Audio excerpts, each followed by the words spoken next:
Bago matapos ang 2023, isang kababayan po natin na nangangailangan ng mahigit sa 200,000 piso ang ating tutulungan ngayong araw sa Malasakit at Work.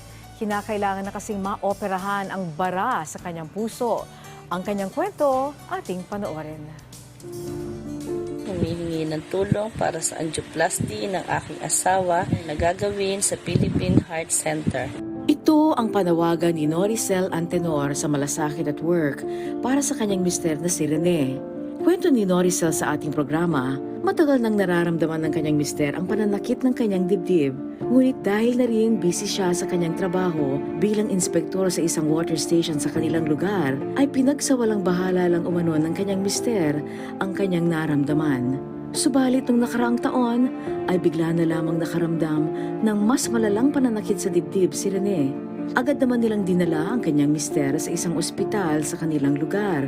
Dito ay sinabihan sila ng attending physician na kailangang i-confine ang kanyang mister para maagapan ang kanyang nararamdaman. Last September, siya ay nakaranas ng pananakit ng dibdib at dinala namin siya sa hospital. Na-confine siya dito sa hospital sa aming probinsya at nalaman na siya ay inatake sa puso dahil sa ginawang eksaminasyon sa kanya.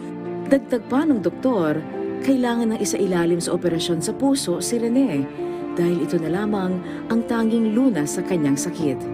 Agad din silang inirefer ng doktor sa Philippine Heart Center para doon na ipagpatuloy ang gamutan ng kanyang mister.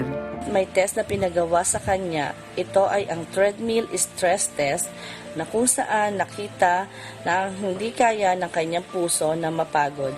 Ayon sa doktor ng Philippine Heart Center, may bara sa puso si Rene. Ni-refer kami sa Philippine Heart Center para sa angiogram. At doon nalaman na meron siyang nagbabarang ugat sa kanyang puso. Pinaghahanda rin sila ng doktor ng mahigit sa 200,000 piso para maisagawa ng operasyon ng kanyang mister. Subalit, ang malaki nilang problema sa ngayon ay wala silang mapagkukunan ng ganong kalaking halaga dahil wala naman silang sapat na ipon para dito.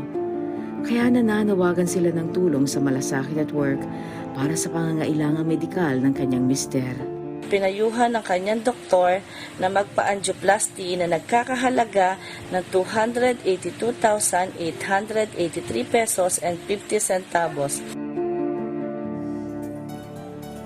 Para po solusyonan ang problemang yan, makakusap natin sa linya ng telepono si Ms. Nica Arboleda mula sa tanggapan ni Senator Christopher Bongo.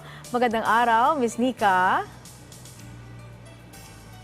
Yes, Ms. Nica, magandang hapon.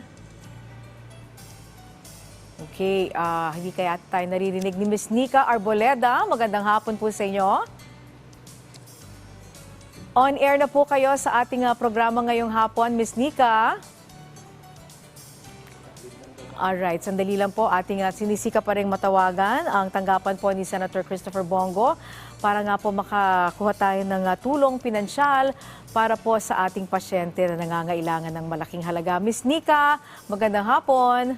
Yes po, magandang tanghali po sa lahat po na nakikinig po ng PTV at Work. At Ay, Malasakit salamat. at Work po. Nandyan po kayo. Oho, ano pwede Opo. nating maitulong mula po sa tanggapan ni Senator Bongo? Okay, kahapon po, Okay. Ay, sandali lang. Ano nangyari kay Ms. Nica? Okay, sige. Try po nating tawagan muli si Ms. Nica dahil 280,000 pesos po ang kinakailangan para po sa operasyon ng angioplasty. Isa hong bara doon po sa mga tubo, papunta po sa puso at ito ay kinakailangan lagyan ng stent. Yan po yung tinatawag na angioplasty.